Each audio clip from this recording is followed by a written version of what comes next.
Patuloy tayong maki-update sa mga programang isinasagawa ng ating pamahalaan sa sektor ng transportasyon. Makakapanayan po natin si Undersecretary Raul Del Rosario, ang Administrator ng Office of Transport Security ng DOTR. Magandang umaga po sa inyo, Undersecretary, and welcome back to the public briefing. Magandang umaga po, Yusek Andanar, at magandang umaga po sa ating mga tagapakinig. Buwan ng Abril nang sinimula ng DOTR ang pagpapatupad nitong one-stop shop sa mga paliparan sa bansa for the returning OFWs. Any updates on this, Yusek? Ito ba ay in effect pa rin 7 months into its operation?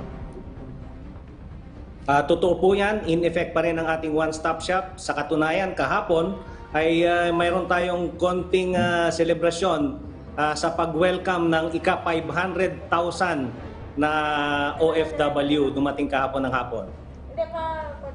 Nag-resume na ba ang Philippine Red Cross sa pag-conduct ng swab testing sa one-stop shop sa NAIA?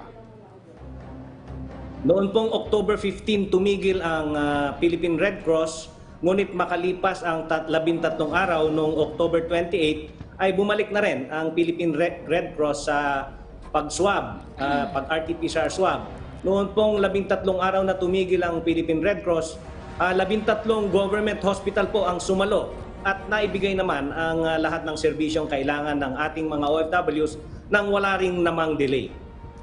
Yusek Del Rosario, may mga paghahanda o changes ba ang gagawin ngayon ng DOTR, lalo pat posible ang pagdagsa ng mga returning OFW ngayong holiday season? Marami ho kaming paghahanda in anticipation of the influx of OFWs and returning Filipinos nitong Kapaskuhan. Sa katunayan, tinaas po namin ang aming capacity sa 5,000 passengers daily. Ganon din po ang Cebu at Clark na tumatanggap din ng international passengers. Kaya po nilang tumanggap ng 1,500 to 2,000 passengers daily po yan.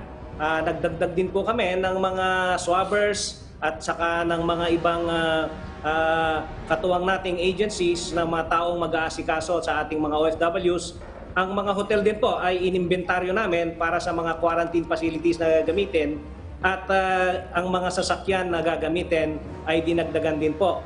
Ang Manila International Airport po ay nagdekorasyon ng Christmas decoration para naman masaya ang ating mga uuwing OFWs. Hanggang kailan kaya aasahan ng mga returning OFW natin ang one-stop shop na ito?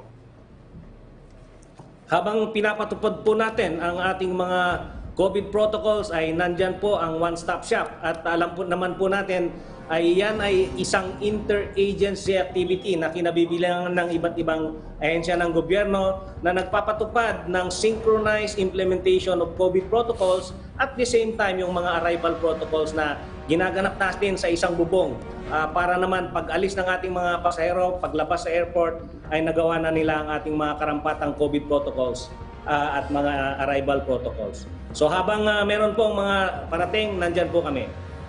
Ito po ay ayon sa kautusan ng ating butihing Secretary Tugade na bigyan ng magandang serbisyo ang ating mga bagong bayani hanggang kinakailangan. Meron pa bang ibang proyekto ang OTS under DOTR para sa transportation sector natin ngayong unti-unti na nating binabangon ang ekonomiya ng bansa?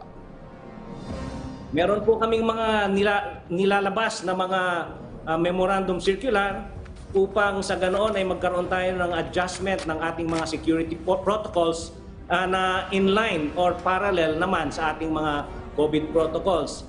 Pinaigting din po namin ang inspection sa ating mga transportation facilities nationwide sa kadahilanan po na baka samantalahin ang mga COVID activities ng mga masasamang loob na gustong abalahin ang ating transportation flow. Mga dagdag na paalala o mensahe na lang po, Yusek Del Rosario.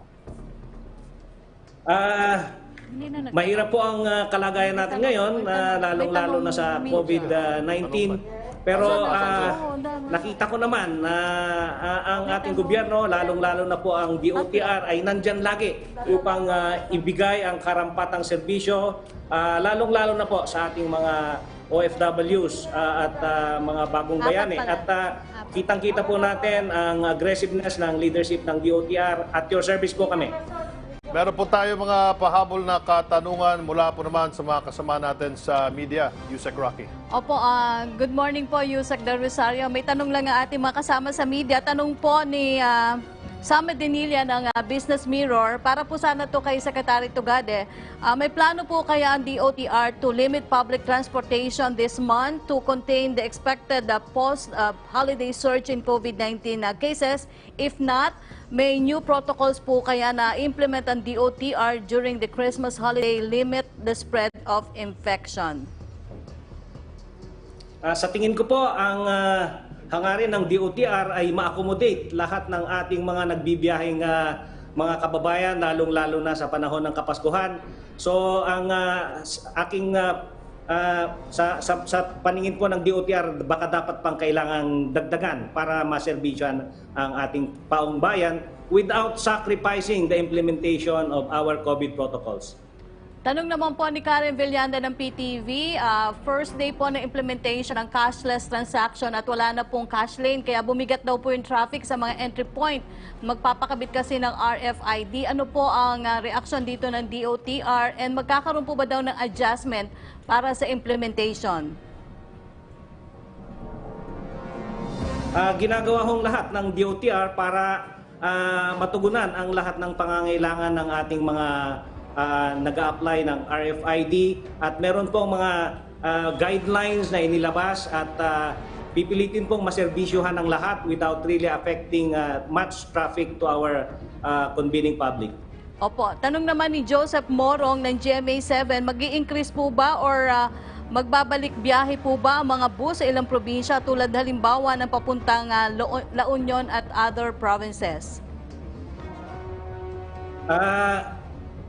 I-refer ko po yan ang katanungan yan at magbabalik po ako para sasagutin yan. Ito po ay karampatang sasagutin ng ating land sector ng DOTR. Pagpaumanhin niyo po. Okay. Tanong po mula kay Jam Punsala ng ABS-CBN. How many more jeepneys daw po will be allowed to ply roads before year-end? Marami po daw kasi sa kanila ang nakagarahe.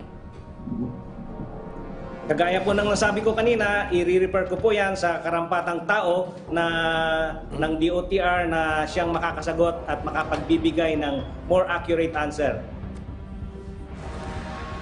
Maraming salamat po sa inyong panahon and it's good to see you once again, Undersecretary Raul Del Rosario. Mabuhay po kayo. Stay safe. Maraming salamat po.